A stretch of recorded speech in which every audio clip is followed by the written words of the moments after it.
DD किसान, बदलते भारत की शान।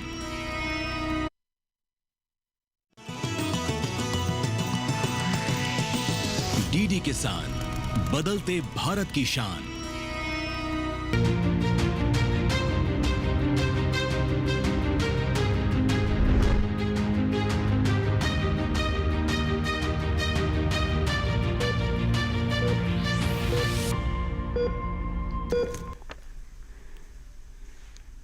नमस्कार, स्वागत है आपका स्वस्थ किसान में। मैं हूं अंजू सिंह। स्वस्थ किसान एक ऐसा कार्यक्रम है जिसमें हम बात करते हैं आपके स्वास्थ्य की।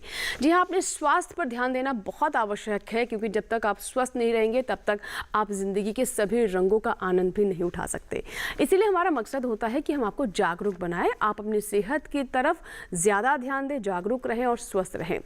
आज इसलिए हमने बहुत ही खास विषय को चुना है। जैसा कि आप जानते हैं कि देश के अलग अलग हिस्सों में लगातार तापमान बढ़ता जा रहा है, पारा 40 पार हो रहा है, गर्मियां बढ़ रही हैं और इस गर्मी के साथ कई तरह की चुनौतियां आती हैं। एक तो ये कि हमें डिहाइड्रेशन बहुत होता है। अगर हम उचित मात्रा में पानी नहीं पीते हैं तो इस डिहाइड्रेशन की वजह से हमें कई तरह की स्वास्थ्य संबंधी समस्याएं हो जाती हैं और उन्हीं में से एक है किडनी की समस्या, यूरिन की समस्या।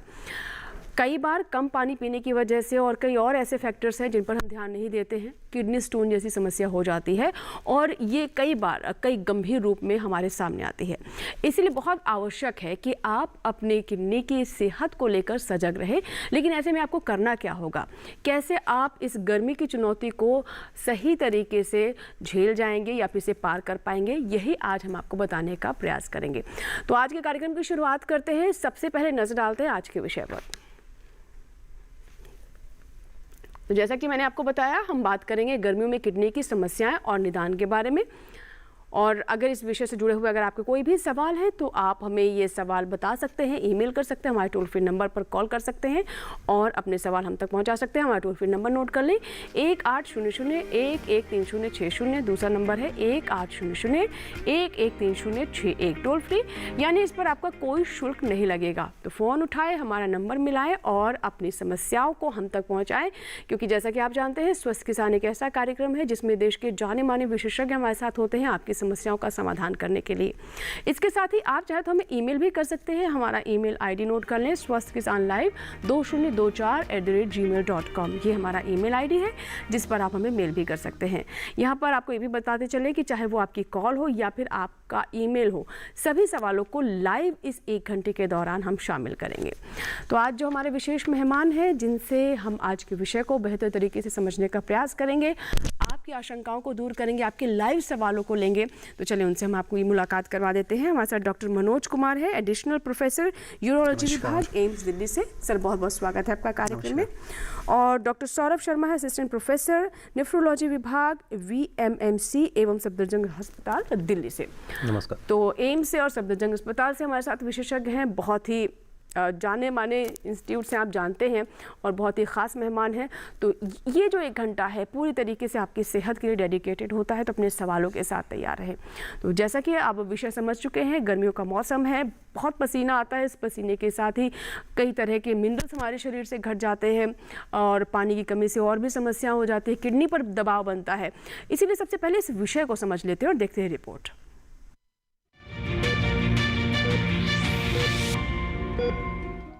नमस्कार, मैं हूं आपकी AI एंकर भूमि। आज हम बात कर रहे हैं शरीर के सबसे जरूरी अंगों में से एक किडनी यानी गुर्दों की। किडनी का काम है खून को छानना और अपशिष्ट पदार्थों को पेशाब के रूप में बाहर निकालना। इसके साथ ही ये शरीर में पानी और लवणों का संतुलन बनाए रखती है, ब्लड प्रेशर को नियंत्रित करती है और लाल रक्त कोशिकाएं RBC बनाने में सहायक हार्मोन का निर्माण करती हैं। इसलिए किडनी की देखभाल खासकर गर्मियों के मौसम में और भी ज्यादा जरूरी हो जाती है।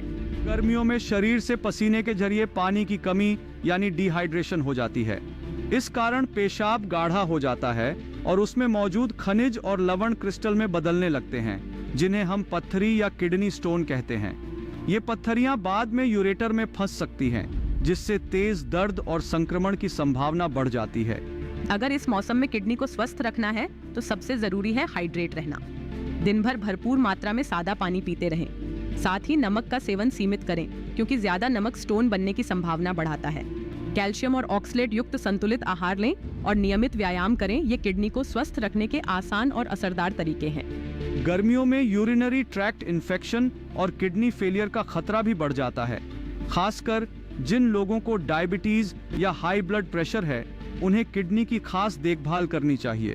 ध्यान रखें, पेशाब को रोककर न रखें और शरीर में पानी की कमी कभी न होने दें। एक छोटी सी लापरवाही बड़ी बीमारी का कारण बन सकती है।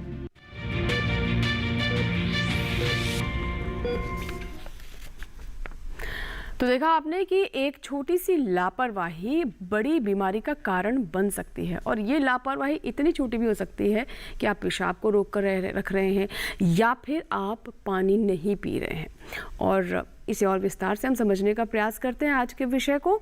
आप हमें कॉल कीजिए, ईमेल कीजिए, आपके सवालों का हमें इंतज़ार रहेगा।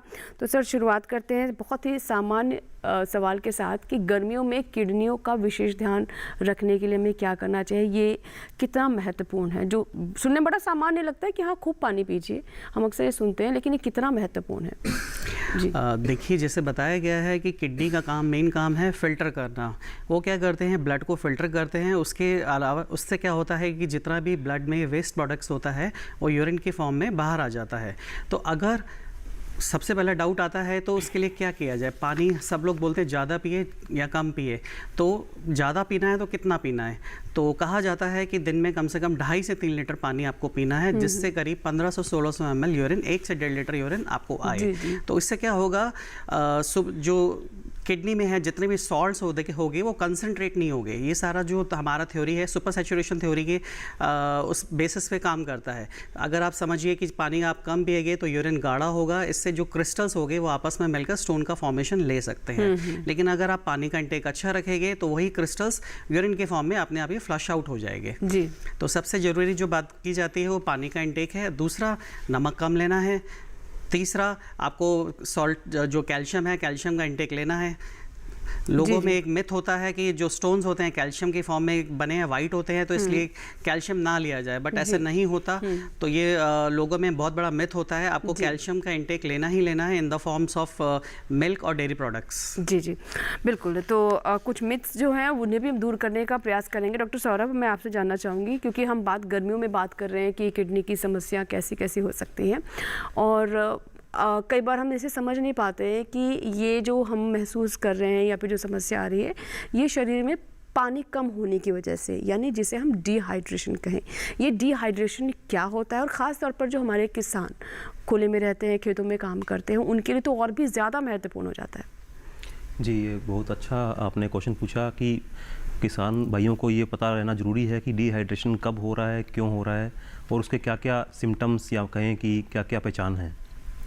तो जो किसान भाई गर्मियों में काम कर रहे हैं, और मेनली जो शुगर केन, जो गन्ने की फसलें हैं, ऐसी फसलों में काम कर रहे हैं, उनमें देखा गया है कि किडनी की बीमारियां ज़्यादा पाई गई हैं। तो ऐसा कारण क्यों है? पहली बात, जब डिहाइड्रेशन होगा तो पेशाब आना कम हो जाएगा, और साथ साथ इसकी कुछ स्टेजेस होती हैं जिसको हम कहते हैं हीट स्ट्रेस की स्टेजेस। तो सबसे पहले तो हीट क्रैम्प्स आएंगे, उससे भी पहले हीट रैश होगा, जैसे कि बोलते हैं अलाइयाँ आना, और एक रैश जो है चमड़ी पे आता है। उसके बाद हीट क्रैम्प्स, जिसमें पेट दर्द होना और हमारे जो हाथ पैर हैं उनका दर्द होना, हीट क्रैम्प्स। उसके बाद फिर हीट एग्जॉशन होगा। हीट एग्जॉशन में पसीना बहुत ज़्यादा आएगा और चक्कर आने लग जाएंगे, और खड़े रहने लायक नहीं रहेंगे, कमजोरी का महसूस होना। और ये हम समझ ही नहीं पाते कि पानी की कमी की वजह से हो रहा है। जी, पानी की कमी की वजह से हो रहा है। और उसके बाद फिर हीट सिंकोपी, और सबसे लास्ट में हीट स्ट्रोक, जिसमें कि बेहोशी आ जाएगी, और ऐसे में हमको एडमिट कराना पड़ जाता है। और ऐसा पाया गया है कि जो हीट स्ट्रोक जब हो जाता है, उसमें 1/3 लोगों को जो है ऐसा भी हो सकता है कि मृत्यु भी हो जाए। तो ये बड़ा गंभीर विषय हो जाता है, और इसका पहचान होना बहुत ज़रूरी है। और उसके लिए मैं किसान भाइयों को ये बताना चाहूँगा कि ये सब पता रहे उनको, और पानी का सेवन अच्छे से करते रहें, और शेडेड एरिया में बैठ के जो भी है गर्मी से बचाव का उपाय करते रहें। जी, चलिए, एक कॉलर है, रविंद्र हैं, जिन्होंने रिवाड़ी से हमें कॉल किया है, हरियाणा से। राजेंद्र जी हैं, आइए उनसे बात करते हैं। राजेंद्र जी, स्वागत है आपका स्वस्थ किसान में। बताइए क्या प्रश्न है? मैडम नमस्कार। मैडम, लेफ्ट किडनी के अंदर मेरे 8.8 and 3.6 calcium and C lower, 3.7 middle. आप समझ पा रहे हैं? नो एविडेंस लिख रखा है मशीन लेफ्ट साइड। फिर से और पूछो बार बार पेशाब आता है मैडम। राजेंद्र जी, एक बार सवाल दोहरा दीजिए प्लीज। मैडम लेफ्ट किडनी के अंदर पथरी है और बार बार पेशाब आता है, 2-3 कम पेशाब, खुलकर पेशाब नहीं आता मैडम। डॉक्टर मनोज, इनसे कुछ पूछना चाहेंगे?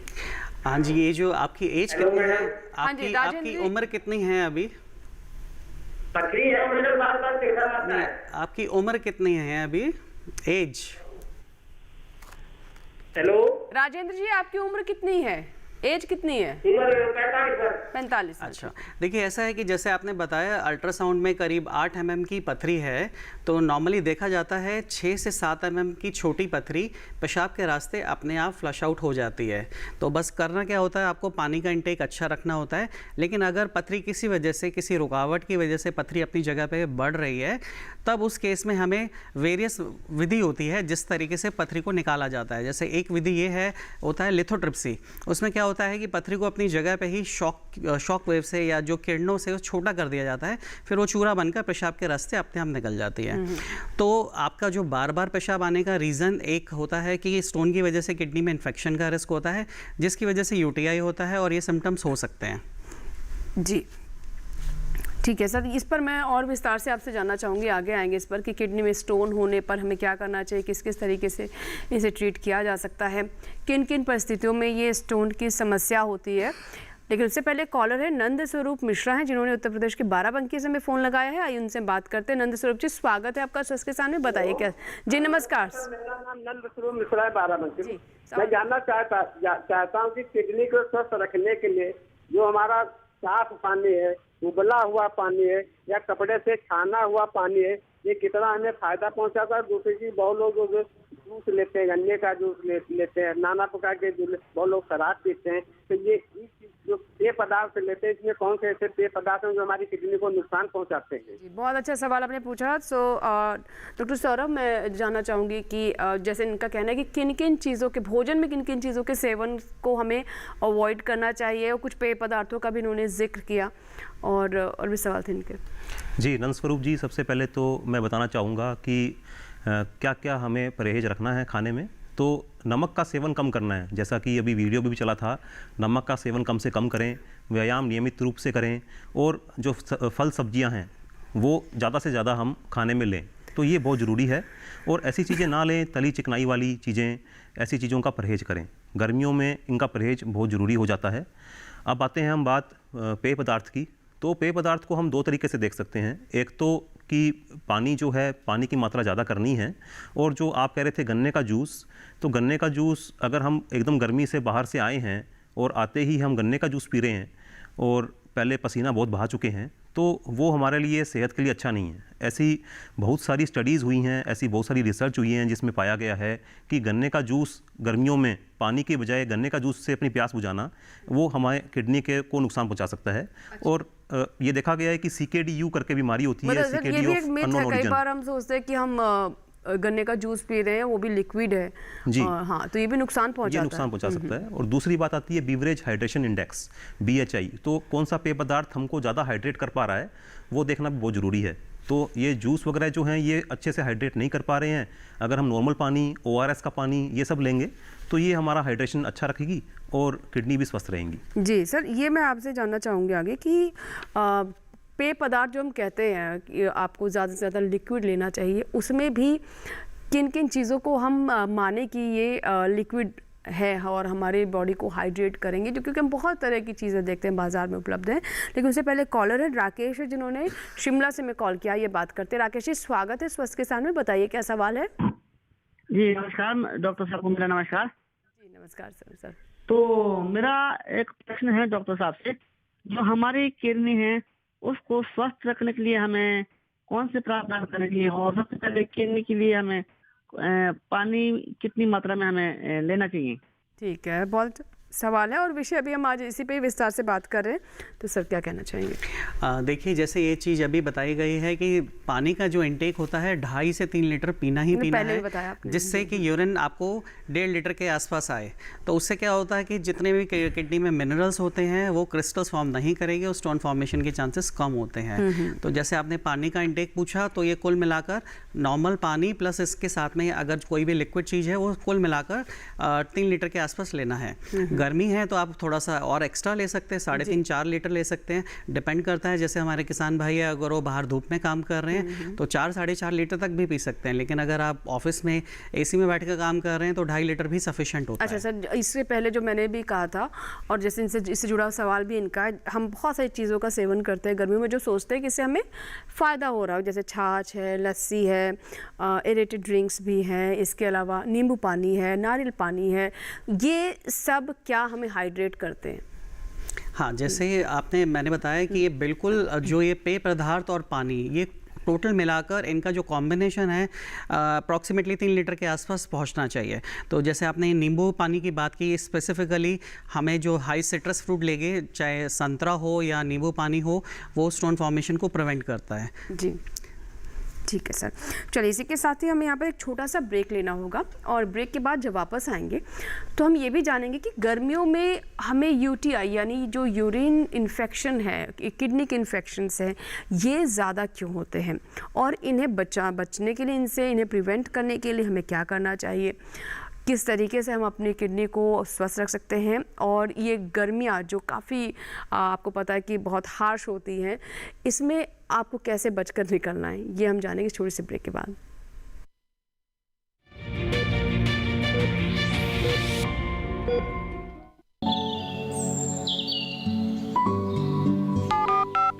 हेलो, कार्यक्रम के पहले कॉलर जुड़ गए हैं। इस बीच हमारे पास कुछ ईमेल्स भी आए हैं। सवाल पूछिए अपना। जाड़े में जो मक्का पैदा करेगी, इनमें कौन सी सावधानी बरतनी है? गर्म इलाकों के लिए आप HRM 99 इनसे आप कुछ फल ले सकते हैं। जैस्मीन के पेड़ पे जैस्मीन उसको पूरी खुली धूप चाहिए। फसल में कीट लगा हो या कोई बीमारी, पशुपालन में हो कोई दिक्कत या चाहिए कोई जानकारी, फोन उठाइए, नंबर मिलाइए और कहें हेलो किसान। सोमवार, बुधवार और शुक्रवार शाम 6 से 7 बजे सिर्फ डीडी किसान पर।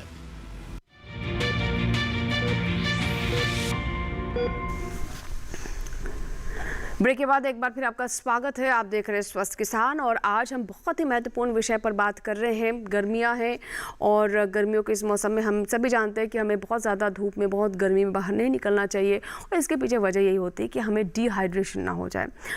डिहाइड्रेशन क्या होता है, यानी शरीर में पानी की कमी क्या होती है और इस कमी से किस तरह की समस्या हो सकती है, वो हमने ब्रेक से पहले समझा। लेकिन हम ये भी जानते हैं कि डिहाइड्रेशन के साथ साथ एक और बड़ी समस्या गर्मियाँ लेकर आती है, वो है इन्फेक्शंस। ये किस तरह के संक्रमण होते हैं और ये संक्रमण कितने गंभीर हो सकते हैं, क्या क्या इसके लक्षण हैं, आइए अब इस पर हम नज़र डालते हैं। तो सबसे पहले डॉक्टर मनोज, मैं आपसे जानना चाहूँगी कि ये इन्फेक्शंस भी हम देखते हैं कि इस मौसम में काफ़ी बढ़ जाते हैं। ये यूरिन इन्फेक्शंस क्या होते हैं और किस किस तरह के होते हैं? देखिए, ऐसा होता है कि अगर यूटीआई की बात करा जाए तो इसका मतलब है यूरिनरी ट्रैक इन्फेक्शन। मतलब यूरिन में कहीं ना कहीं से बैक्टीरिया आया है। तो बैक्टीरिया आने के 2 तरीके होते हैं, या तो वो हेमेटोजेनियस रूट से आता है किडनी में, मतलब ब्लड के थ्रू आ सकता है, या असेंडिंग इन्फेक्शन होता है, मतलब नीचे से रेट्रोग्रेड वो किडनी में ट्रेवल कर जाता है। तो आपने देखा होगा कि इंडिया को diabetic capital of the world भी बोलते हैं, कि जैसे इंडिया में डायबिटीज़ और हाइपरटेंशन के केसेस ज़्यादा बढ़ रहे हैं। तो ऐसे केसेस में क्या होता है, किडनी ऑलरेडी कॉम्प्रोमाइज्ड हो जाती है, तो ऐसे पेशेंट्स में इन्फेक्शन का रेट बढ़ जाता है। तो एक बार अगर इन्फेक्शन होता है तो वो शुरू होता है यूटीआई से, फिर बाद में वो असेंडिंग इन्फेक्शन बनकर सिस्टाइटिस, पाइलाइटिस, फिर पाइलोनेफ्राइटिस, फिर एम्फाइसेमेटस पाइलोनेफ्राइटिस तक का रूप ले लेता है, जो कि जानलेवा भी हो सकता है। तो इसका बचाव का एक ही इलाज है, अगर हम पानी अच्छे पिएंगे तो यूरिन आपको जो है नॉर्मल अच्छा आएगा। उससे क्या होगा कि जो बैक्टीरिया है वो फ्लश आउट हो जाएंगे, उनको एक जगह डिवाइड होने का मौका नहीं मिलेगा। लेकिन अगर किसी वजह से हमारा पानी इनटेक है तो बैक्टीरिया अपनी जगह पे डिवाइड मल्टीपली बहुत ही तेज़ी से डिवाइड करते हैं, जिससे जो इन्फेक्शन है माइल्ड इन्फेक्शन सीवियर फॉर्म ले सकता है। जी, राजेश कुमार एक दर्शक हमारे साथ पंजाब से, उनसे हम बात करते हैं। जी राजेश कुमार जी, स्वागत है स्वस्थ किसान में, बताएं क्या प्रश्न है? हेलो जी नमस्कार। हेलो जी राजेश जी, हम आपको सुन पा रहे हैं, बताइए क्या प्रश्न है। हाँ जी जी मैम, मेरी वाइफ में दोनों किडनी में प्रॉब्लम है, तो पानी डॉक्टरों ने बंद किया हुआ है, तो जब प्यास लगती है तो लिक्विड में क्या ले सकते हैं? एक बार फिर से बताइए सर, आपका सवाल हम ठीक से समझ नहीं पाए। हाँ जी मैम, मेरी वाइफ की ना दोनों किडनियों में ना प्रॉब्लम है, वो डायलिसिस चल रहे हैं, तो वो लिक्विड में क्या ले सकते हैं? डॉक्टरों ने बिल्कुल पानी बंद किया हुआ उनका। ये भी बहुत महत्वपूर्ण सवाल है सर। और जैसे इन्होंने बताया कि किडनी की समस्या, जहाँ हम एक तरफ कहते हैं खूब पानी पीजिए, और हम ये भी जानते हैं कि जब किडनी में किसी तरह की समस्या आ जाती है तो अधिक जल पानी लेने से उसमें दबाव भी बनता है।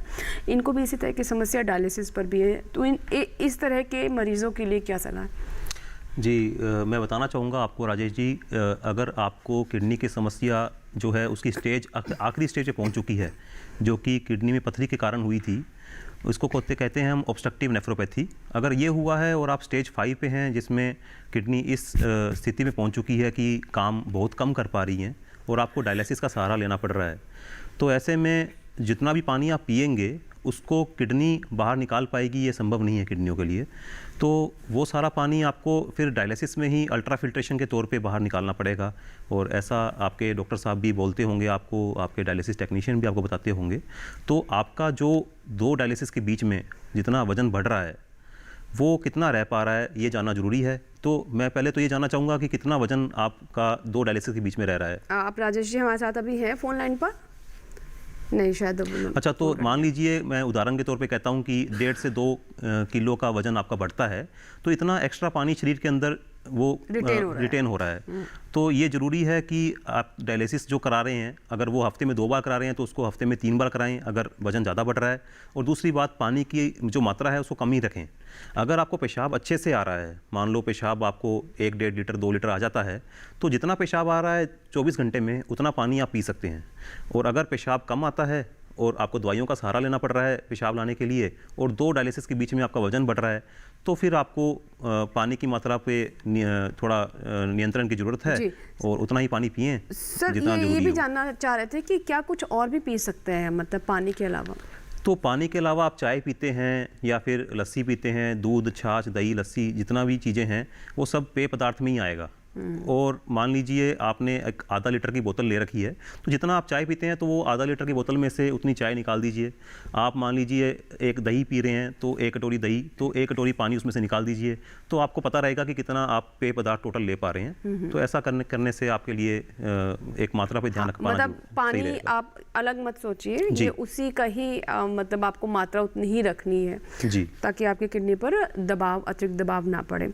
सर जैसे कि अभी हमने इन्फेक्शंस की बात की सर, और किस तरह के गंभीर इन्फेक्शन हो सकते हैं, जैसा कि कुछ तो अभी आपने बताया, और ये गंभीरता किस हद तक पहुंच सकती है? हाँ जी, जैसे बताया, अगर सिंपल जो भी प्रॉब्लम होती है सिंपल यूटीआई से स्टार्ट होती है, लेकिन अगर वही चीज़ अगर बढ़ जाती है तब वो इन्फेक्शन के सीवियर फॉर्म ले सकती है।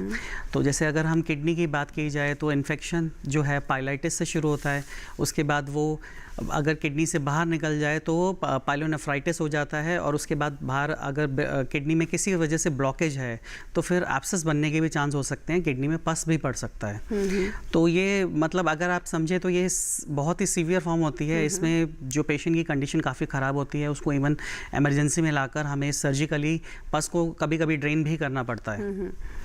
जी जी। तो ये आप समझ सकते हैं कि ये जो इन्फेक्शन है ये जानलेवा तक हो सकता है, कि किडनी का इन्फेक्शन पूरे शरीर में भी फैल सकता है अगर ध्यान न दिया जाए। ये हमारे शरीर की एक तरह की छन्नी है, अगर वो छन्नी काम करना बंद कर देगी तो सारे जो टॉक्सिक वो चीज़ें आपके शरीर में, जहर एक तरीके से घुल जाएगा खून में। इसलिए बहुत महत्वपूर्ण है कि आप इसका ख्याल रखें। और जैसा कि सर ने बताया कि इन्फेक्शन अगर इतना ज़्यादा बढ़ जाता है तो ये घातक हो सकता है, मतलब आपकी जान पर भी बना सकती है। भगवान न करे हमारे किसी भी दर्शक को इस स्थिति में जाना पड़े, इसीलिए हम आपको अवेयर करने का प्रयास करते हैं।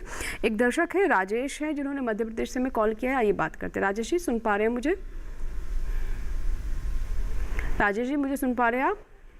मैडम नमस्कार। नमस्कार राजेश जी, जी बताएं। मैडम मेरी माता जी की उम्र 76 वर्ष है, यूरिन लीकेज की प्रॉब्लम है जिसकी वजह से कैथमीटर लगा है, यूरिन इन्फेक्शन भी है, उनको 2 mm की मल्टीपल पथरी है किडनी में, और गॉल ब्लैडर में 55 mm की मल्टीपल पथरी है। डॉक्टर ऑपरेशन करने से मना कर रहे हैं, कुछ समझ में नहीं आ रहा क्या करें। सर आप जवाब देना चाहेंगे? देखिए, जैसे आपने कहा आपकी माताजी की उम्र 76 साल है, उनको गॉल ब्लैडर में स्टोन है प्लस किडनी में भी स्टोन है। तो रहा ही बात गॉल ब्लैडर स्टोन्स की बात करें तो जो गॉल ब्लैडर स्टोन्स होते हैं वो कोलेस्ट्रॉल के बनते हैं, और अगर उसकी वजह से पेशेंट को कोई परेशानी है, लाइक खाना खाने के बाद कुछ पाचन क्रिया में कोई दिक्कत होती है, तो उसको हम सिम्प्टोमेटिक गॉल स्टोन्स बोलते हैं। तो उस केस में हम गॉल ब्लैडर को निकालते हैं, उसमें पथरी नहीं निकालते, गॉल ब्लैडर और पथरी दोनों एक साथ ही निकालते हैं। लेकिन अगर पथरी आपकी जैसे बोला किडनी में 2 mm की है और वो छोटी है, तो वो उसके लिए 6 से 7 mm की पथरी गुर्दे से अपने आप निकल जाती है, उसके लिए कुछ नहीं करना होता, वो अपने आप फ्लश आउट हो जाती है, पानी का इंटेक अच्छा रखना पड़ता है। रही तीसरी बात जो आपने कहा कि आपकी माताजी को यूरिन लीकेज की प्रॉब्लम है, तो ओल्ड एज में क्या होता है कि जो इसको बोलते हैं इनकॉन्टिनेंस, तो इनकॉन्टिनेंस के बहुत सारे रीजंस हो सकते हैं, लाइक स्ट्रेस इनकॉन्टिनेंस मतलब खांसने से यूरिन लीक कर जाता है, या अर्ज इनकॉन्टिनेंस मतलब यूरिन में अगर इन्फेक्शन हो जाए तो आप कभी कभी होता है आप बाथरूम तक नहीं पहुंच पाते, कुछ बूंदें पहले ही निकल जाती है, या कभी कभी एल्डरली में क्या होता है हार्मोन्स के इम्बैलेंस की वजह से पोस्ट मेनोपॉजल यूरेथ्रल स्टेनोसिस हो जाता है, जिसकी वजह से यूरिन पूरा ब्लैडर से बाहर ड्रेन नहीं हो पाता और कुछ यूरिन का पार्ट अंदर ब्लैडर में रह जाता है, जिसमें इन्फेक्शन होने के चांसेस होते हैं बार बार। सर ये महिलाओं के साथ भी हम अक्सर देखते हैं कि आफ्टर डिलीवरी ये समस्या होती है उन्हें भी। हाँ जी, जैसे आपने कहा डिलीवरी के बाद ये चीज़ नॉर्मल होती है, कुछ महीनों में वो अपने आप रिकवर कर जाती है। जी बिल्कुल। चलिए अब और भी दर्शकों से हम कहेंगे आपके अगर कोई सवाल है तो हमें ईमेल कीजिए, हमें कॉल कीजिए, आपके ज़्यादा से ज़्यादा सवालों को शामिल करना ही हमारा मकसद रहता है। सर अब मैं आना चाहूँगी जैसे कि इन्फेक्शन की हमने बात कर ली, डॉक्टर सर मैं आपसे जानना चाहूँगी कि ये तो बात हुई कि किस किस तरह के इन्फेक्शन हो सकते हैं, लेकिन अगर कोई ऐसे आपको सिम्टम्स दिखाई देते हैं, जैसे आपने बताया कि अलग अलग चरण होते हैं, तो सबसे पहले किसी भी मरीज़ को क्या करना चाहिए? तो हम यूरिनरी ट्रैक्ट इन्फेक्शन की बात कर रहे हैं। जी। तो जब भी आपको लगता है कि पेशाब में जलन हो रही है या बुखार आ रहा है या कोई भी ऐसी आपको लक्षण दिखाई दे रहे हैं कि हाँ पेशाब में इन्फेक्शन का खतरा हो रहा है, तो सबसे पहले तो ये देखना है कि क्या आप शुगर या ब्लड प्रेशर या ऐसी किसी बीमारी के मरीज हैं या नहीं। अगर ऐसी कोई बीमारी है तो क्या आपकी शुगर कंट्रोल रह रही है, क्या ब्लड प्रेशर कंट्रोल है, या फिर क्या ऐसी कोई दवाई चल रही है शुगर की जो पेशाब में इन्फेक्शन का खतरा बनाती है। जैसे कि कुछ ऐसी दवाइयाँ भी होती हैं जिनसे कि पेशाब में शुगर ज़्यादा निकलती है और पेशाब में इन्फेक्शन का खतरा बढ़ जाता है। अगर हम बात करें डिहाइड्रेशन की या गर्मियों में पानी कम पीने के कारण पेशाब का इन्फेक्शन ज़्यादा बढ़ गया, तो ऐसे लोगों में जो डायबिटीज़ है, हाइपरटेंशन है या और भी हार्ट की प्रॉब्लम है, किडनी की प्रॉब्लम पहले से है, तो उसमें ये खतरा ज़्यादा होता है। डिहाइड्रेशन होने पे पेशाब के एक तो क्रिएटिनिन बढ़ जाएगा, अगर आप टेस्ट करा के देखेंगे, और पेशाब में इन्फेक्शन का खतरा भी बढ़ जाएगा क्योंकि पेशाब गाढ़ा होगा। और अगर पहले से कोई रुकावट भी रह रही है ऐसी, तो उसमें भी ये खतरा और बढ़ जाएगा। जी एक कॉलर है प्रवीण है जिन्होंने हमें पंजाब से कॉल किया है। जी प्रवीण जी स्वागत है आपका स्वस्थ किसान में, बताइए क्या सवाल है। प्रवीण जी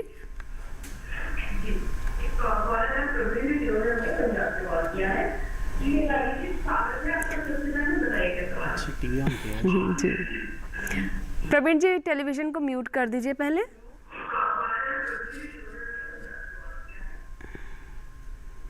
प्रवीण जी हेलो। हाँ जी सर मैंने पूछना था, मेरी मदर की ना 52 एज है और उनको ना स्वेट बहुत होता है, कभी भी कहीं बाहर जाए तो बहुत ज़्यादा होता है। अच्छा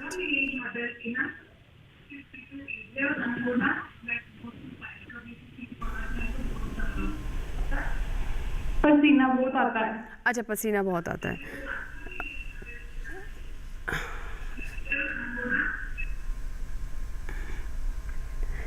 डॉक्टर सौरभ जी, जैसा कि मैं समझ पा रहा हूँ परवीन जी, आप बता रहे हैं कि माता जी जो हैं 54 साल की हैं और पसीना बहुत ज़्यादा आता है, बाहर कहीं भी निकलते हैं।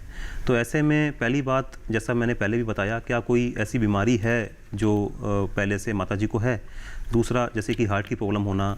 दूसरा क्या उनको कोई थायराइड की बीमारी है, कोई थायराइड की दवाइयाँ चल रही हैं जिसमें पसीना ज़्यादा आता है। तो आपको सबसे पहले तो ज़रूरी है आप जो सबसे पास में आपके डॉक्टर साहब हैं उनसे मिलिए और उनके साथ मिलके अपनी जांचें करवाएं, जिससे कि ये पता लग पाए कि काफ़ी वही साथ में बीमारी है।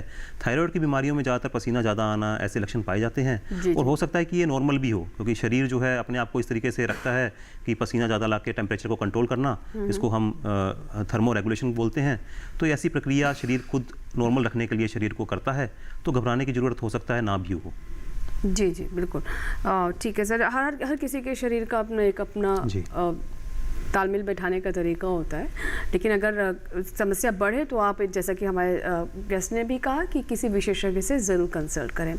चलिए अब आगे बढ़ते हैं। अब सर मैं आपसे जानना चाहूँगी कि ये हम निश्चित तौर पर कब ये समझ लें कि ये किडनी की जो समस्या है वो इस हद तक पहुँच चुकी है कि अब आपको एक सर्जिकल सहारा लेना पड़ेगा? ये कौन कौन सी स्थितियाँ होती हैं सर?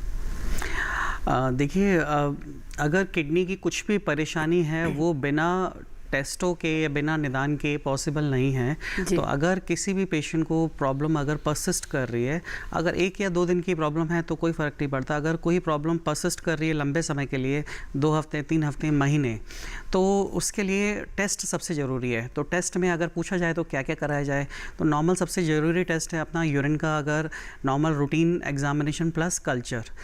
अगर ऐसा कुछ होगा, यूरिन में इन्फेक्शन होगा तो कल्चर टेस्ट में आएगा, उसमें जो भी कुछ पॉजिटिव होगा एंटीबायोटिक उसी के हिसाब से चलाया जाता है।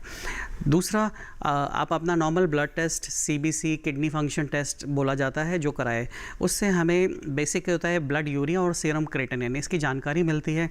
तो अगर ब्लड यूरिया, सीरम क्रिएटिनिन आपकी बॉडी में बढ़ा हुआ है, वो इंडिकेट करता है कि किडनी में कुछ ना कुछ प्रॉब्लम है।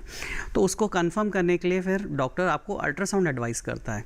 तो अल्ट्रासाउंड में अगर सपोज़ कोई स्टोन पिक होता है या कुछ सपोज़ कोई इन्फेक्शन पिक होता है या कुछ ट्यूमर पिक होता है, तो डॉक्टर उसका अकॉर्डिंगली इलाज करता है। तो ये जो मैंने बेसिक टेस्ट बताया ये आपको कराने हैं अगर किसी को भी कोई समस्या है तो। यूरिन टेस्ट, ब्लड टेस्ट और अल्ट्रासाउंड, अगर ज़रूरत पड़े तो आगे CT या MRI। जी जी, चलिए इसी के साथ ही हमारे लिए वक्त हो गया एक और छोटे से ब्रेक का, लेकिन आप अपने प्रश्नों के साथ तैयार रहें। ब्रेक के बाद जब वापस आएंगे तो हम ये भी समझने की कोशिश करेंगे कि आमतौर पर हम ये समझते हैं कि उम्र के साथ ये किडनी की समस्याएं होने लगती हैं, लेकिन क्या ये कम उम्र में भी अब हमारे युवाओं को भी ये समस्याएँ घेर रही हैं? अगर ऐसा है तो ऐसा क्यों हो रहा है और क्या क्या हमारे लाइफस्टाइल मॉडिफिकेशंस हैं जिन्हें हम अपना सकते हैं अपने ओवरऑल हेल्थ के लिए और विशेष तौर पर अपने किडनी की हेल्थ के लिए। फिलहाल छोटा सा ब्रेक।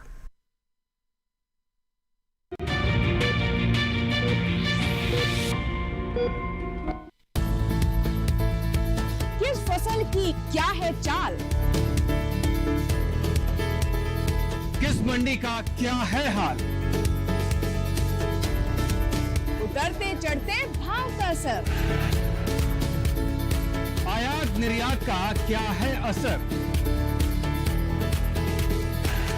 कैसा रहेगा आगे बाजार, बताएंगे मंडियों के जानकार। देखिए मंडी खबर सोमवार से शनिवार शाम 5 बजे सिर्फ दूरदर्शन किसान चैनल पर।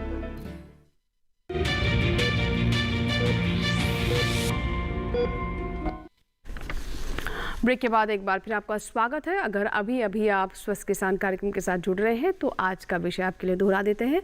आज हम बात कर रहे हैं गर्मियों में किडनी की समस्या, लक्षण और कारण और साथ ही बचाव कैसे किया जाए। और इस बीच एक कॉलर हैं, भानु प्रताप हैं, जिन्होंने हमें राजस्थान से फ़ोन लगाया है। आइए बात करते हैं। भानु प्रताप जी, स्वागत है स्वस्थ किसान में। बताइए प्रश्न क्या है आपका?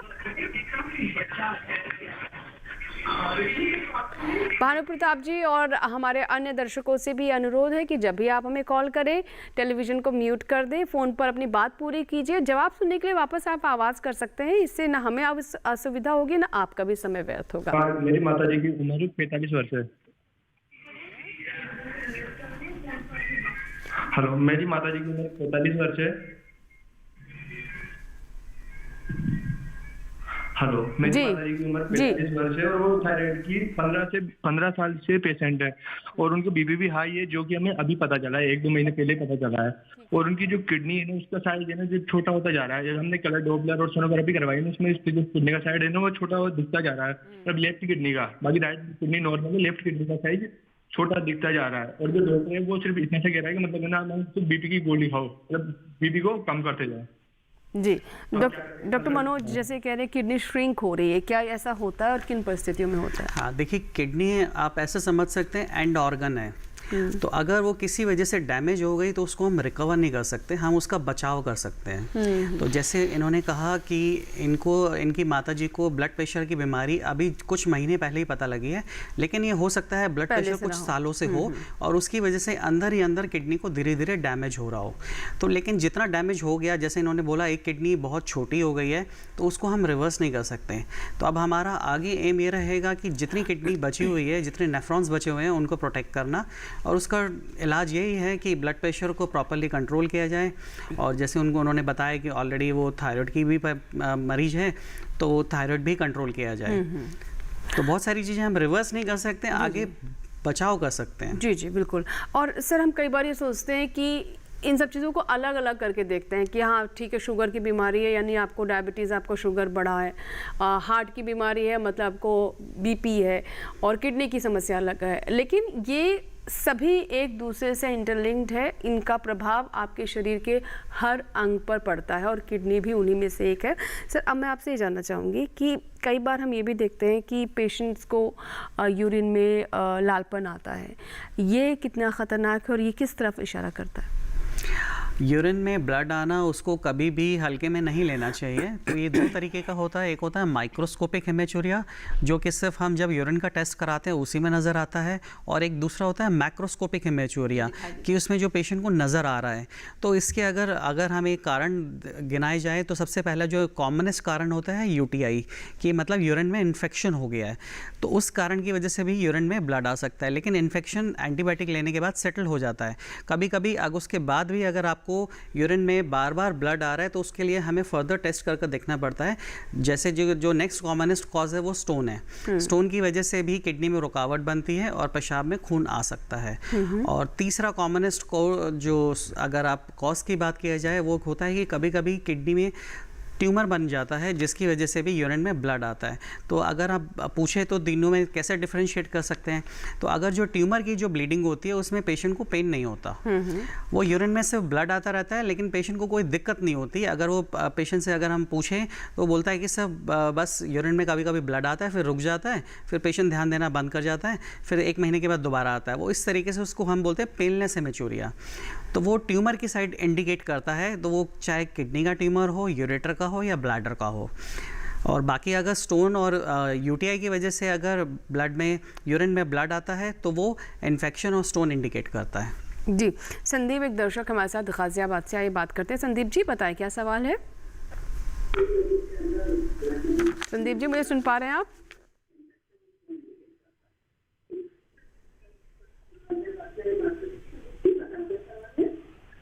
हेलो मैडम जी, नमस्कार। नमस्कार। हाँ जी मैम, सुन पा रहे हो ना? हाँ जी सर बताइए, सवाल बताएं।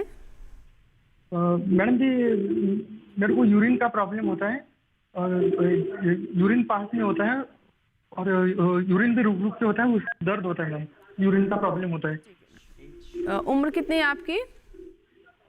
उम्र 35 35 साल। डॉक्टर साहब जी, तो कुछ दिन पहले वो दवाई लिया था पैरासिटामोल का, तो शायद दवाई का भी कोई इन्फेक्शन हुआ था मैम। ठीक है, वो पेन किलर वगैरह दवाई का ना सिम्टम्स कितने टाइम से हो रहा है आपको ये संदीप जी? कितने समय से हो रही है समस्या? मैडम जी तकरीबन 7-8 महीने हो गए प्रॉब्लम हो रहा है। जी ठीक है। तो संदीप जी आपको जैसे आपने बताया कि 35 वर्ष की उम्र है आपकी, और 7-8 महीने से आपको पेशाब रुक रुक के आता है, जोर लगाना पड़ता है और दर्द भी होता है, तो इसको हम कहते हैं लोअर यूरिनरी ट्रैक्ट सिम्टम्स। और अगर ऐसा होता है तो आपको जल्द से जल्द अपने डॉक्टर से परामर्श लेना चाहिए, और आपके डॉक्टर साहब आपके लिए एक तो पेशाब के टेस्ट करवाएंगे, यूरिन रूटीन, यूरिन माइक्रोस्कोपी, और अल्ट्रासाउंड भी करवा के देखेंगे कि ब्लैडर की क्या स्थिति है, जो पेशाब की थैली है उसकी स्थिति क्या है। तो हो सकता है कि ये सब चीज़ें आपको स्टोन के कारण भी हो रही हों, ये भी हो सकता है कि बार बार आपको इन्फेक्शन हो रहा हो, और भी कोई नया कारण पता लग सकता है, जैसे कि पेशाब की रुकावट होना, जो जिसको हम कहते हैं ब्लैडर आउटलेट ऑब्स्ट्रक्शन। तो ये सब पता करने के लिए ज़रूरी है कि आप अपने नज़दीकी डॉक्टर साहब से मिलें और अपनी जांचें करवाएं। जी जी बिल्कुल। और कौन कौन सी आपकी जांचें होनी चाहिए इसके बारे में पहले डिस्कस कर चुके हैं सर। जैसे कि हमने ब्रेक से पहले एक बार ये भी चर्चा की थी कि जब हम स्टोन्स पर हमने बात की, और ये स्टोन्स को लेकर अभी भी बहुत तरह के मिथ्स भी हैं। कई बार लोग दर्द को झेलते रहते हैं और उसका ट्रीटमेंट नहीं कराते हैं, और उनको लगता है कि इससे काफ़ी दर्द होगा, कई नुकसान होंगे। तो ये अब कितना एडवांस हो गया और किस किस तरीके से इसका ट्रीटमेंट हो सकता है, और वो कौन सी, क्योंकि कई बार हमारे दर्शक ऐसे कॉल्स भी आते हैं कि कुछ ऐसे घरेलू उपचार कर रहे हैं कि वो यूरिन से निकल जाएगा स्टोन अपने आप, या फिर कुछ ऐसा व्यायाम कर लेंगे तो निकल जाएगा।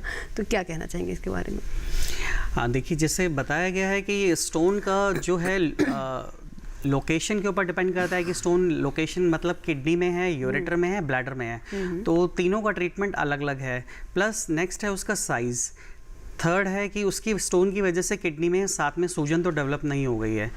तो इन तीनों जो भी परेशानी है, इन तीनों की जानकारी होने के बाद ही जो डॉक्टर है किसी कंक्लूजन पे पहुंचता है, और उसके बाद ही कुछ आपको एडवाइस कर पाता है। कितने एडवांस ट्रीटमेंट्स है इसमें होने लगा? हाँ, जैसे आपने बोला कि कुछ पेशेंट्स क्या करते हैं, स्टोन हुआ, पेन हुआ, वो अपने आप ही घर पे पेन किलर लेते रहते हैं। उसकी वजह से भी किडनी को नुकसान होता है, जिसको हम कॉमनली बोलते हैं एनाल्जेसिक नेफ्रोपैथी। एनसेड जो होते हैं non steroidal anti inflammatory drugs, ये कॉमनेस्ट ड्रग होते हैं जो किडनी को नुकसान करते हैं। तो इससे क्या होता है कि अगर पेशेंट को बार बार पेन हो रहा है तो उसका किडनी का जो निदान है, जो डायग्नोसिस है, वो कंफर्म करना ज़रूरी है। ये चीज़ पता करने के लिए स्टोन की लोकेशन कहाँ है, उसका एग्जैक्ट साइज़ क्या है, और प्लस उसकी वजह से किडनी में कोई सूजन डेवलप तो नहीं हो गई है। जी बिल्कुल सर। अब नहीं, जैसा कि ट्रीटमेंट की हम बात करें, और क्योंकि आजकल तो बहुत एडवांस तरह से ट्रीटमेंट हो रहे हैं स्टोन्स का। अगर कई बार पेशेंट घबरा जाते हैं कि चीरा लगेगा या फिर किडनी का स्टोन निकालना कहीं बहुत लंबा खर्चा भी ना हो जाए, कहीं बहुत दिनों तक हॉस्पिटल में ना रहना पड़े, तो ये कितना अब सुलभ हो चुका है? हाँ, तो अगर आप ट्रीटमेंट की बात करें तो आजकल हमारा जो ट्रीटमेंट है काफ़ी एडवांस्ड हो गया है। उसमें क्या होता है कि वेरियस अलग अलग विधियाँ हैं जिसकी वजह से हम जिस तरीके से स्टोन को निकाल सकते हैं। एक विधि की मैंने शुरू में बात की थी जिसको हम बोलते हैं लिथोट्रिप्सी, उसको बोलते हैं shock wave lithotripsy extra corporeal. उसमें क्या होता है कि पेशेंट को एडमिट होने की भी ज़रूरत नहीं होती। पेशेंट ओपीडी से आता है, उसको हम कुछ टाइम के लिए 1 से 2 घंटे के लिए शॉक वेव्स देते हैं, जिससे क्या होता है स्टोन छोटा हो जाता है और फिर यूरिन के रास्ते अपने आप ही निकल जाता है। तो कुछ पेशेंट्स में उसकी 2 या 3-4 सेटिंग भी करनी पड़ती है, कुछ पेशेंट्स में 1 या 2 सेटिंग से भी निकल सकता है। दूसरा, आजकल हमारे पास बहुत ही अच्छी विधि आ गई है। हमारी जो टेक्निक्स है, हमारी जो टेक्नोलॉजी है बहुत एडवांस्ड हो गई है, मिनिचराइज हो गई है। हमारे पास बहुत अच्छे एंडोस्कोप्स है। उसमें क्या होता है कि हम पेशेंट का डायरेक्टली जो नॉर्मल यूरिन का पैसेज होता है उसी के थ्रू बहुत ही बारीक दूरबीन होती है, जिसके थ्रू हम ऊपर जाकर किडनी में लेज़र की हेल्प से स्टोन को बहुत छोटा कर देते हैं, फिर वो अपने आप ही फ्लश आउट हो जाता है। तीसरी विधि है, अगर स्टोन का साइज़ कुछ ज़्यादा ही बड़ा है, जिसको हम स्ट्रैगन स्टोन्स भी बोलते हैं, उसमें किडनी में पीछे एक छोटा सा छेद किया जाता है और दूरबीन की विधि से ही प्लस लेज़र की मदद से स्टोन को निकाल दिया जाता है। तो कहने का मतलब है आजकल हमारी टेक्नोलॉजी बहुत एडवांस हो गई है, और प्लस हमारे पास जो गवर्नमेंट की फैसिलिटीज़ भी अच्छी है, तो हर चीज़ का इलाज संभव है। जी, विपिन सागर से हमारे साथ एक दर्शक है, मध्य प्रदेश से उन्होंने कॉल किया है। विपिन जी, स्वागत है स्वस्थ किसान में, बताइए क्या सवाल है? जी नमस्ते मैम। नमस्कार जी मैम, मेरे 2 सवाल हैं। पहला सवाल मैम ये था कि जैसे कहा जाता है कि अधिक पानी पीना चाहिए गर्मियों के मौसम में, लेकिन मैम अगर कोई अधिक ही पानी पीता, मतलब जैसे मुझे बहुत प्यास लगती है, हर घंटे पे कम से कम 1 लीटर पानी मैं पीता हूँ, तो इससे कोई दिक्कत तो नहीं है? क्योंकि पानी में मुझे खुद लगता है कि बहुत ज़्यादा ही मैं पानी पी रहा हूँ और प्यास भी बहुत लगती है, तो इससे कोई दुष्प्रभाव तो नहीं है? पहला। दूसरा सवाल मैम ये था कि अगर किसी को बार बार अगर स्टोन बन रहे हैं तो क्या ये कोई किडनी की भी समस्या हो सकती है? जी सर, पहले हम स्टोन पर बात कर लेते हैं। हाँ देखिए, जैसे अभी कुछ देर पहले मैंने स्टोन्स की बात करी। अगर किसी वजह से स्टोन बार बार बन रहे हैं तो हमें टेस्ट कराकर ये देखना होता है कि किडनी में कुछ ऐसा ऑब्स्ट्रक्शन तो नहीं है, कहीं रुकावट तो नहीं है जिसकी वजह से स्टोन बार बार बन रहे हैं। क्योंकि अगर किडनी स्ट्रक्चरली नॉर्मल होगी तो बार बार स्टोन नहीं बनने चाहिए।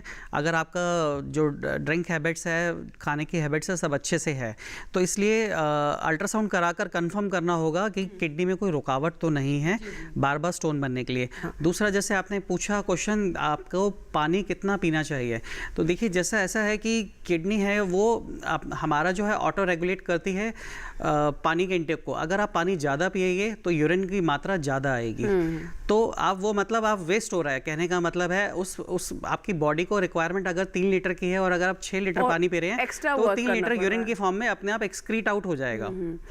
डॉक्टर मनोज, जैसा कि आपने बताया कि जितनी ज़रूरत है उतनी पीना चाहिए, और ये सवाल पहले भी एक दर्शक का आया था। अब मैं यहाँ पर डॉक्टर साहब ये भी जानना चाहूँगी कि ये भी कहते हैं कि कई बार हम देखते हैं जो डायबिटीज़ जिन पेशेंट्स को होते हैं, मधुमेह के मरीज़ होते हैं, उन्हें काफ़ी पानी पीने की बार बार महसूस होती है ज़रूरत, और डॉक्टर ये कहते हैं कि आप पानी का इंटेक लिमिट कीजिए, इससे कई तरह के मिनरल सॉल्ट्स आपकी बॉडी से कम हो जाते हैं और किडनी पर भी दबाव बनता है। तो क्या, जैसे हमारे दर्शक कहते हैं हर 1 घंटे में 1 लीटर पानी पीते हैं, ये कितना और नुकसानदायक हो सकता है? जी, जैसा विपिन जी ने बोला कि हर घंटे पानी पीते हैं, और आपने जैसे शुगर के मरीजों के बारे में पूछा, तो सबसे पहले तो बताना चाहूँगा कि अगर हर घंटे पानी पी रहे हैं तो अगर 10-12 लीटर पानी पी पा रहे हैं इतना, तो सोडियम की कमी होने का रिस्क रहता है, हाइपोनेट्रीमिया। तो ऐसा करना सही नहीं है स्वास्थ्य के लिए, और इतना पानी पीना चाहिए कि 2 लीटर पेशाब आ जाए। अगर 2 लीटर पेशाब लाने के लिए हमें अगर 3 लीटर 4 लीटर पानी पीना पड़ रहा है या 5 लीटर पानी पीना पड़ रहा है, तो वो भी महत्वपूर्ण है सोचना। अगर हम शुगर के मरीज की बात करें तो शुगर के मरीज को बार बार प्यास लग रही है, तो इसका मतलब है कि शुगर कंट्रोल नहीं है। तो सबसे पहले तो ये देखना चाहिए कि क्या शुगर कंट्रोल है या नहीं है। अगर नहीं है तो शुगर का कंट्रोल करेंगे तो प्यास लगना बंद हो जाएगा, बार बार पानी पीने की ज़रूरत नहीं पड़ेगी। जी जी, ठीक है सर। इसी के साथ ही हमें यहाँ पर एक छोटा सा ब्रेक लेना होगा, और जब ब्रेक के बाद वापस आएंगे तो अब हम बात करेंगे उस स्थिति के बारे में जब किडनी फेलियर तक हालात पहुँच जाते हैं। किडनी ट्रांसप्लांट के बारे में आपने सुना होगा, डायलिसिस कौन सी परिस्थितियों में करनी पड़ती है, इस पर भी बात करेंगे छोटे से ब्रेक के बाद। कहीं मत जाएगा, देखते रहिए स्वस्थ के साथ।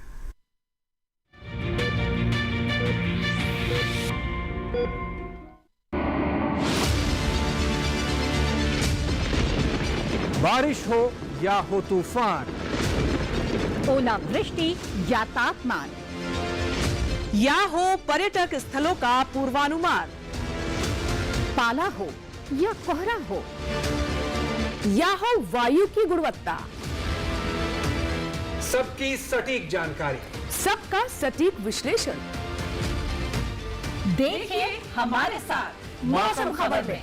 मौसम खबर, देश के मौसम का सबसे तेज और सटीक विश्लेषण, रोजाना शाम 7:30 बजे डीडी किसान पर।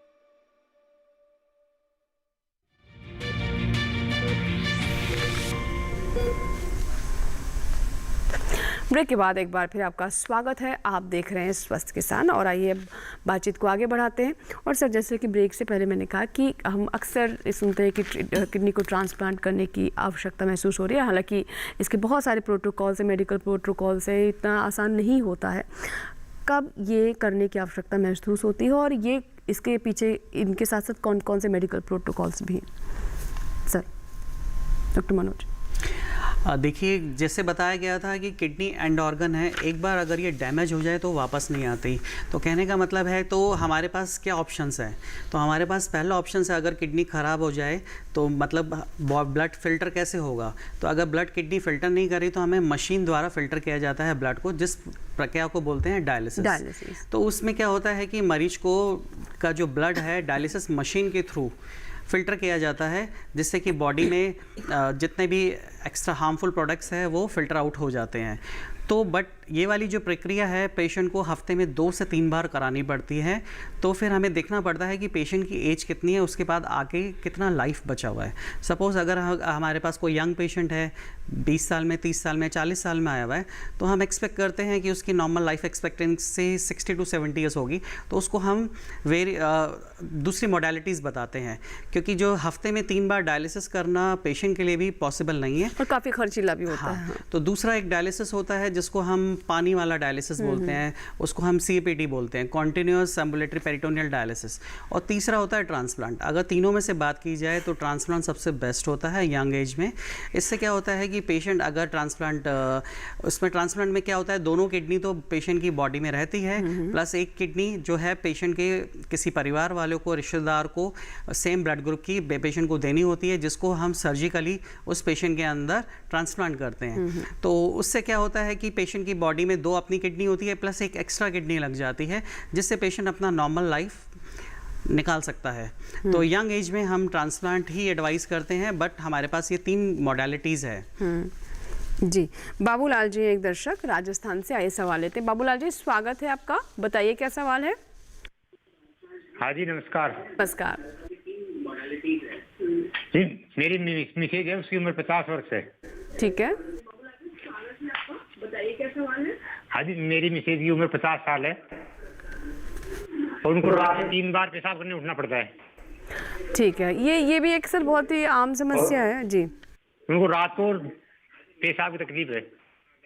ठीक है डॉक्टर सौरभ, ये रात को कई बार जो हमारे कई पेशेंट्स की समस्या होती है कि कई बार उठना पड़ता है, ये भी क्या किसी गंभीर समस्या की तरफ इशारा करते हैं और क्या ये सामान्य है?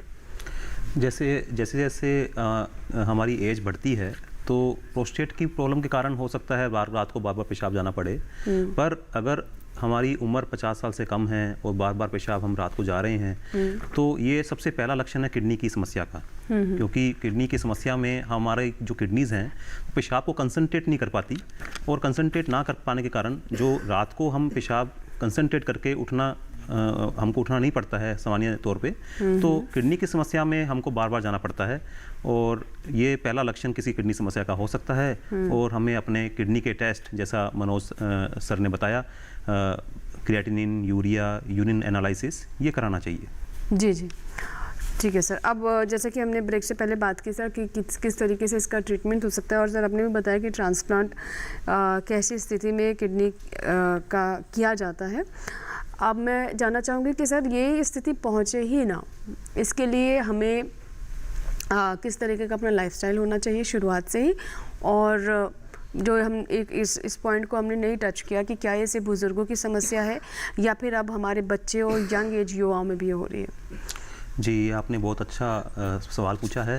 अब ये देखने को मिल रहा है कि केवल ये जो किडनी की समस्या है ये केवल एडल्ट्स की या एल्डरली की, बुढ़ापे की समस्या नहीं है। ये बच्चों में भी बहुत तेज़ी से बढ़ रही है, और बच्चों में इसके कई सारे कारण हैं। और जैसा आपने बोला कि क्या हम इससे बच सकते हैं, तो बचपन से ही अगर हम अच्छी आदतें बच्चों में डालेंगे तो इसका अच्छा प्रभाव हमें वयस्कों में मिलेगा। तो सबसे ज़रूरी चीज़ है कि जो फास्ट फूड जिसके ऊपर हम आजकल कह रहे हैं इतना जोर रहता है, और बच्चे भी कहते हैं कि हमें तो बाहर का खाना खाना है, तो घर का खाने से अच्छा कुछ भी नहीं है। घर का पका हुआ खाना खाना और उसमें फल फ्रूट, हरी सब्जियां, इनको खाना, ये सबसे ज़रूरी है, और ये एक तरह से बहुत ज़रूरी भी है। फास्ट फूड नहीं होना चाहिए, नमक का सेवन कम से कम होना चाहिए, और पानी की बात करें तो प्यास लगती है तो पानी सबसे ज़रूरी है। और जो हम कोल्ड ड्रिंक्स और जो ऐसी सब चीज़ें हैं बाज़ार में उपलब्ध, जिसके लिए बच्चे भी लायक रहते हैं, उनको अवॉइड करना चाहिए, वो नहीं लेनी चाहिए। इसके अलावा हमें नियमित तौर से अपना जांचें करानी चाहिए। सालाना एक बार कम से कम पेशाब का test, urea, creatinine, CBC, blood का टेस्ट करा लेना चाहिए, ताकि जल्दी हमें पता लग जाए कि किडनी की समस्या हुई है या नहीं। और उसको हम अगर जल्दी पता कर लेते हैं तो उसका बचाव भी कर सकते हैं और आगे बढ़ने से रोक भी सकते हैं। तो जितनी जल्दी स्टेज में पकड़ में आ जाएगी किडनी की समस्या, उतना ही हम उसको बचा सकते हैं एंड स्टेज में जाने से। बिल्कुल, और ये समस्या तभी आपको समझ आएगी जब आप जागरूक रहेंगे। और हमें पूरी उम्मीद है कि आज का कार्यक्रम हमारे दर्शकों ने बहुत ध्यान से देखा होगा। अब कार्यक्रम को समाप्त करने का समय हो गया, लेकिन चलते चलते मैं डॉक्टर मनोज आपसे जानना चाहूँगी कि व्यायाम, एक्सरसाइज, वॉक, ये कितना महत्वपूर्ण है हमारी ओवरऑल हेल्थ के लिए तो है ही, लेकिन किडनी के लिए जो कि हमारी बॉडी का फिल्टर है। और साथ ही हम आजकल ये भी बहुत ज़्यादा देख रहे हैं इसका प्रचार कि डिटॉक्स करना, ये डिटॉक्स करने की क्या आवश्यकता रहती है, क्योंकि बॉडी का अपना एक सिस्टम है डिटॉक्स करने का। क्या इससे भी आपकी किडनी पर अतिरिक्त प्रेशर पड़ता है? देखिए, जैसे आपने बताया व्यायाम बॉडी की ओवरऑल हेल्थ के लिए अच्छा है, तो उसमें किडनीज भी इंक्लूडेड होती है। प्लस जो डिटॉक्स एडिशनली हम मेडिकल साइंस में अलग से एडवाइस नहीं करते, बट उसका समहाउ टीवी पे बहुत ही चलन चल रहा है, बट उसको अगर अब मेडिकल फील्ड में पूछा जाए हम उसको अलग से एडवाइस नहीं करते। प्लस साथ में मैं एक चीज़ और बोलना चाहूँगा, खाने के लिए बैलेंस डाइट और prevention is always better than cure हमेशा बोला जाता है, तो इसलिए खाने में बैलेंस डाइट ले। बैलेंस डाइट में carbohydrates, proteins, fat, vitamins, minerals, ये सब बैलेंस्ड फॉर्म में लेना है। जी जी बिल्कुल। तो देखिए हमेशा डॉक्टर यही कहते हैं, हालांकि डॉक्टर का काम है ट्रीट करना, लेकिन कोई डॉक्टर नहीं चाहता कि हमारे देश के जो नागरिक हैं वो इतने बीमार हो कि उन्हें ट्रीटमेंट की आवश्यकता हो। इसीलिए हर एक डॉक्टर हमारे कार्यक्रम में कहते हैं कि prevention is better than cure. और हमें पूरी उम्मीद है कि आज के कार्यक्रम को देखकर आपने भी बहुत कुछ जाना होगा, सीखा होगा।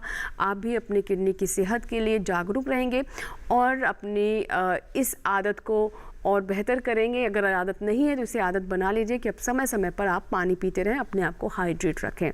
बहुत बहुत शुक्रिया डॉक्टर मनोज, आप स्टूडियो में आए, दर्शकों को इतनी महत्वपूर्ण जानकारी दी, और डॉक्टर सौरभ भी हमारे साथ लगातार बने रहे। सर आपका भी बहुत बहुत शुक्रिया।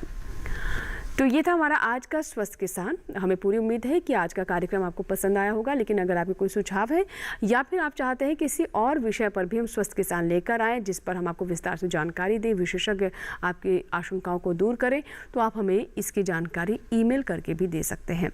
आप हमारा ईमेल आईडी एक बार फिर से नोट कर लें, swasthkisanlive2024@gmail.com, swasthkisanlive2024@gmail.com। आपके ईमेल्स और आपके पत्रों का हमें इंतज़ार रहता है। आप हमें ज़रूर बताएं आपको क्या पसंद है, किस विषय पर हम कार्यक्रम लेकर आ सकते हैं, ताकि आप और जागरूक रहें। और जैसा कि हम अक्सर कहते हैं कि एक स्वस्थ राष्ट्र की कल्पना हम तभी कर सकते हैं जब उसका एक एक नागरिक स्वस्थ रहेगा और अपनी पूरी ऊर्जा के साथ देश को आगे बढ़ाने में अपना योगदान देगा। और इसीलिए हम लेकर आते हैं आपके लिए स्वस्थ किसान। फिलहाल यहाँ लेंगे आपसे इजाज़त, लेकिन आप बने रहें दूरदर्शन किसान के साथ। चलते चलते आपको ये भी बता दें कि कार्यक्रम आप यूट्यूब पर भी देख सकते हैं। इसके लिए टेलीविजन स्क्रीन पर अभी हम एक QR कोड दिखाएंगे जिसे आप स्कैन करके यूट्यूब पर भी देख सकते हैं स्वस्थ किसान, अगर आप आज का कार्यक्रम पूरा नहीं देख पाए या फिर किसी और जानकारी को फिर से सुनना चाहते हैं। तो यहाँ लेंगे इजाज़त, बने रहें दूरदर्शन किसान के साथ। नमस्कार।